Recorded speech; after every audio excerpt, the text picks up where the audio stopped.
నరసింహావతారము తర్వాత వచ్చినటువంటి అవతారము వామనావతారం. ఆ రోజున స్వామి పొట్టివాడై బలిచక్రవర్తి దగ్గర అర్థించాడు. అందులో ఉన్నటువంటి రహస్యాల్ని, అందులో ఉన్న అందాల్ని విందురుగాని. వామనమూర్తి యొక్క కథ వింటే ఆ ఇళ్లల్లో జరిగినటువంటి శుభకార్యాలు వైదికంగా పరిపూర్తి చేయకపోయినా, తద్దినం సరిగ్గా పెట్టకపోయినా తద్దోషము నివారించి ఆ కార్యం పూర్ణమైపోయినట్టుగా అనుగ్రహించేస్తాడు. అంత గొప్ప కథ వామనమూర్తి కథ. విందురుగాని వామనమూర్తి కథ కూడా. వామనావతారము తర్వాత వచ్చినటువంటి అవతారము పరశురామావతారం.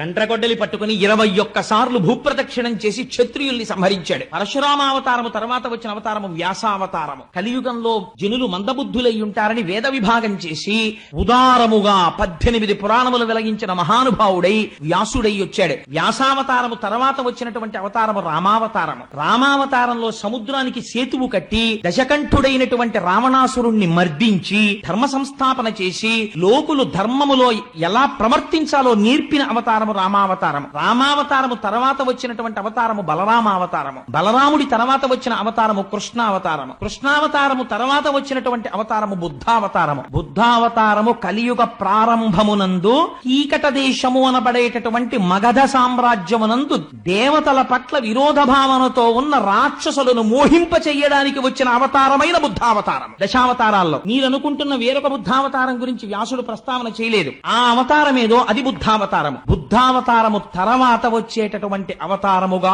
వ్యాసుడు నిర్ధారించిన అవతారము కల్క్యావతారం. కల్క్యావతారము ఇప్పుడు మనం చెప్పుకుంటున్నట్టుగా కలియుగే ప్రథమ పాదే జంబూద్వీపే భరతవర్షే భరతఖండే అని చెప్తాం. ప్రథమ పాదంలో వస్తోందని వ్యాసుడు చెప్పలేదు. కలియుగం అంతమైపోయే ముందు యుగ సంధిలో కాశ్మీర దేశంలో ఉన్నటువంటి విష్ణుయశుడు అని పిలువబడేటటువంటి ఒక బ్రాహ్మణుడి కడుపున స్వామి ఆవిర్భవిస్తారు. అప్పుడు సవికల్ప సమాధిలో ఉన్న యోగులందరూ పైకి లేస్తారు ఆయన అవతారం రాగానే. అప్పుడు ఖడ్గాన్ని చేత పట్టుకుని తెల్లటి గుర్రం మీద కూర్చుని స్వామి ప్రజలని పీడించి తాము ధనవంతులయ్యేటటువంటి పరిపాలకులందరినీ సంహరించి యుగాంతం అయిపోతుంది. మళ్ళీ కొత్త యుగం ప్రారంభం అవుతుంది. యుగ సంధిలో వచ్చేటటువంటి అవతారము కల్క్యావతారము. కాబట్టి ఇలా 22 అవతారములను స్వామి స్వీకరించబోతున్నారయ్యా. 22 అవతారంతో ఇది ఎప్పుడు చెప్తున్నారు వ్యాసుడు? కృష్ణావతార ప్రారంభ సమయమునందు భాగవతాన్ని రచిస్తున్నటువంటి సమయంలో భూత భవిష్యత్ వర్తమాన కాల జ్ఞానమున్నవాడు కాబట్టి చెప్పగలుగుతున్నాడు వ్యాసుడు. అందుచేత